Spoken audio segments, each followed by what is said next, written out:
Everyone, गृह विज्ञान के क्लास में आपका स्वागत है। हाय एवरीवन, गृह विज्ञान के क्लास में आपका स्वागत है।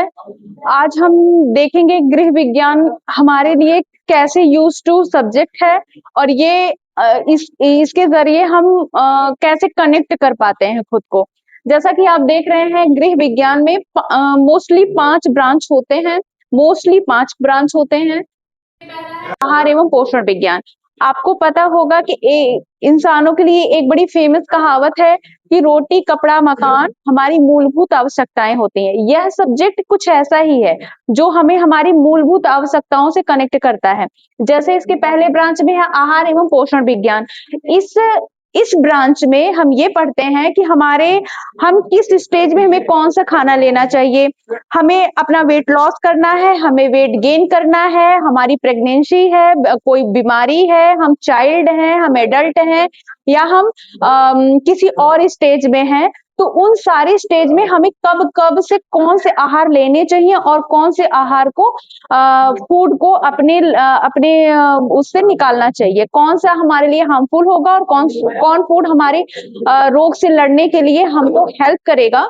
ये मोस्टली हम इससे कनेक्ट करते हैं। जो भी हमारी थाली में होती है, दाल चावल सब्जी रोटी, वो मतलब उनमें क्या क्या उनसे हमको मिलता है, उनकी जनरेशन क्या है, उनके फंक्शन क्या है, उनके कंपोनेंट्स क्या है, इन सब के बारे में आपको इस ब्रांच से पता चलता है।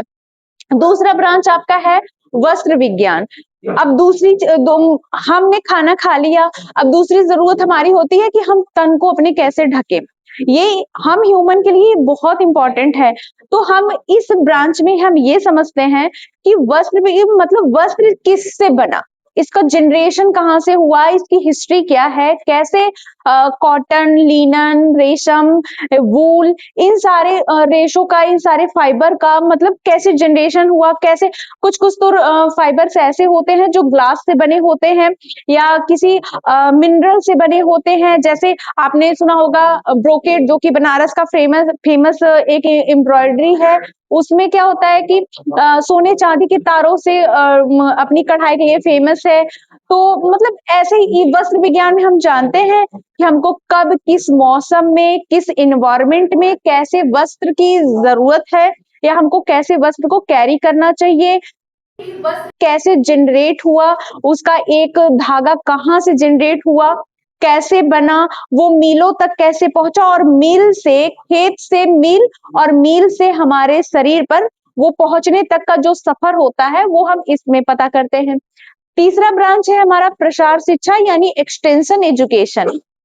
एक्सटेंशन एजुकेशन मोस्टली अनौपचारिक शिक्षा के अंतर्गत आता है। अनौपचारिक शिक्षा से मतलब है कि वह शिक्षा जो हमें स्कूल कॉलेजेस रूल्स के बाहर दी जाती है। तो प्रसार शिक्षा मोस्टली उन लोगों के लिए है जो जिन्होंने अपनी औपचारिक शिक्षा बीच में ब्रेक कर दी है। यह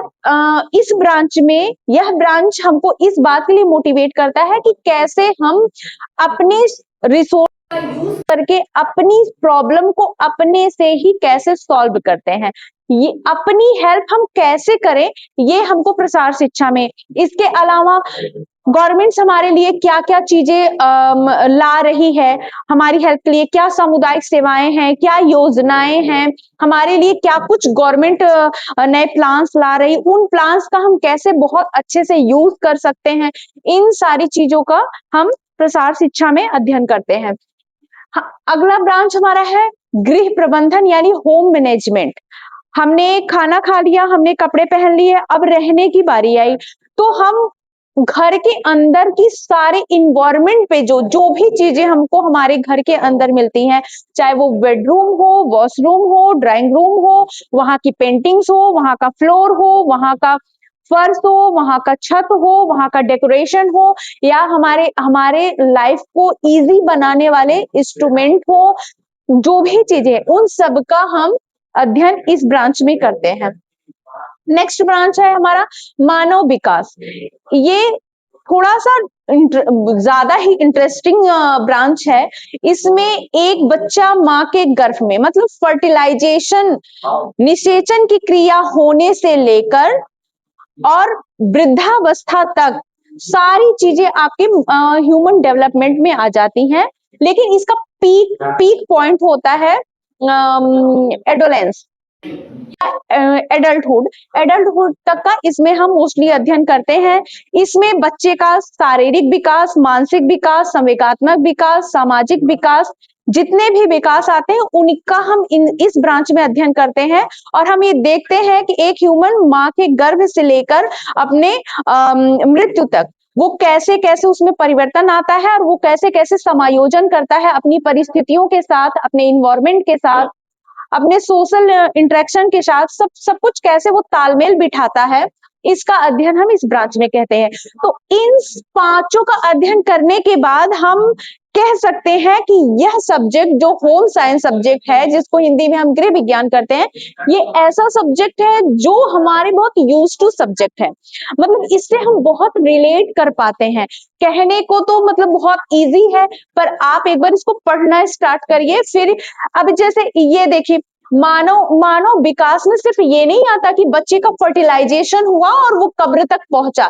नहीं, बच्चे की फर्टिलाइजेशन की जितनी प्रोसेस होती है, इवन कि एक गर्ल्स के मेंस्ट्रुएशन साइकिल से लेकर उनके सारे बॉडी ऑर्गन, जैसे इसमें आता है ह्यूमन बॉडी का डीप स्टडी, उसके हार्ट कैसे फंक्शन करते हैं, उसके लंग कैसे फंक्शन करते हैं, उसकी किडनी, उसके उसका उसके सारे, उसके बॉडी में बोन्स, उसके हार्मोन्स, उसके मिनरल, ये सारे कैसे काम करते हैं, वो इस ब्रांच में आता है। इसके बाद हम इसी ब्रांच में फिर ह्यूमन बॉडी के बाद ये भी आ जाए, साइकोलॉजिकल विकास भी आता है कि एक बच्चा कैसे कैसे, एक बच्चे का कैसे कैसे साइकोलॉजिकल विकास होता है। तो ये सारी चीजें जब इसकी इंपॉर्टेंस पे हम डीपली स्टडी करते हैं तो हमको पता चलता है कि ये सब्जेक्ट बहुत यूज टू है। आप अगर इसका मन से स्टडी करते हैं, ये सिर्फ घरेलू विज्ञान नहीं है, ये आपको सिर्फ घर में या आपके नॉलेज के लिए नहीं है। इसकी अच्छी स्टडी करके आप रिसर्च रिसर्च सेक्टर तक भी जा सकते हैं। आप टीजीटी में, पीजीटी में, नेट जेआरएफ में आप रिसर्च करें, आप पीएचडी करें, इन सब में ये आपको जैसे सारे सब्जेक्ट की इंपॉर्टेंस है, इसकी भी उतनी ही इंपॉर्टेंस है। बस इसकी इंपॉर्टेंस मुझे ऐसा लगता है कि इसलिए ज्यादा बढ़ जाती है क्योंकि हमारे ये दैनिक जीवन से बहुत ज्यादा कनेक्ट कर पाते हैं हम इससे।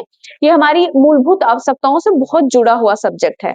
तो आई होप कि आपको मैं इस सब्जेक्ट के बारे में एक रफली नॉलेज तो मैंने दे ही दिया होगा। और इसके बाद हम इसके और भी चीजों पे, और भी इंपॉर्टेंट टॉपिक पे डीपली स्टडी करेंगे। तो आप सब ऐसे बने रहिए। Thank you so much. कर लिए सर, ठीक था। अभी थोड़ा थोड़ा हेजिटेशन है, लेकिन एक दो